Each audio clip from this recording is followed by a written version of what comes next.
Бисмиллахи, альхамдулиллах, ассалату вассаляму аля расулиллах. Доброе утро, дорогие друзья.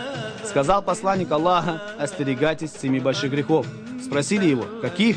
Приписывание Аллаху соучастника, магия, убийство того, кого Аллах запретил убивать без права, использовать имущество сирот, дезертировать с поля боя, использовать деньги, полученные путем ростовщичества, обвинение благочестивых мусульманок в прелюбодеянии.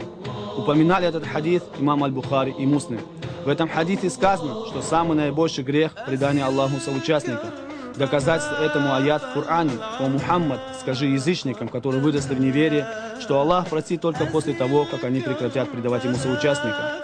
Что касается магии, то это один из больших грехов, и некоторые действия магов приводят их к неверию, как, например, те, которые издеваются или наступают на Коран, или совершают суджуд, земной поклон шайтану.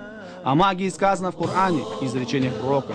Сказал посланник Аллаха: не является из нас тот, который предсказывает, и тот, кто просит, чтобы ему предсказывали, а также тот, кто делает магию, и кто просит, чтобы ему делали ее. Значение этого хадиса, что тот, кто этим занимается, грешник и достоин Божьего наказания. Использовать имущество сирот, то это также является одним из больших грехов, о котором упоминается в Коране, что означает: те, которые используют имущество сирот с угнетением, достойны наказания Аллаха Всевышнего. Большим грехам относится убийство того, кого Аллах запретил убивать без права.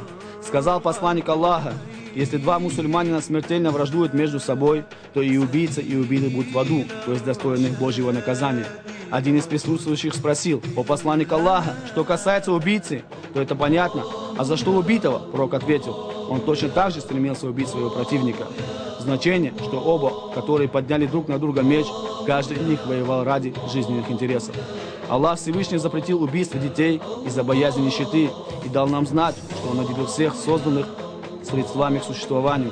Все то, что мы перечислили выше, не касается того, кто умирает, защищая себя от угнетения.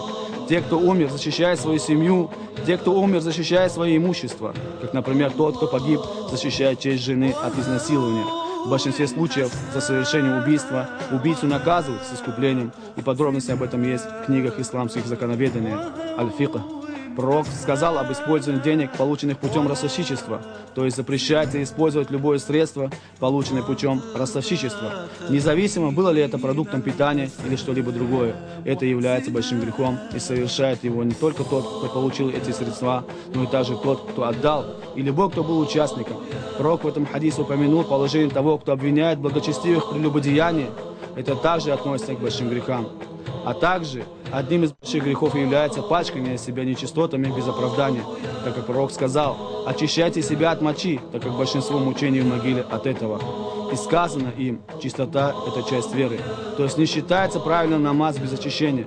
Пророк Мухаммад не ограничил все большие грехи в этом хадисе.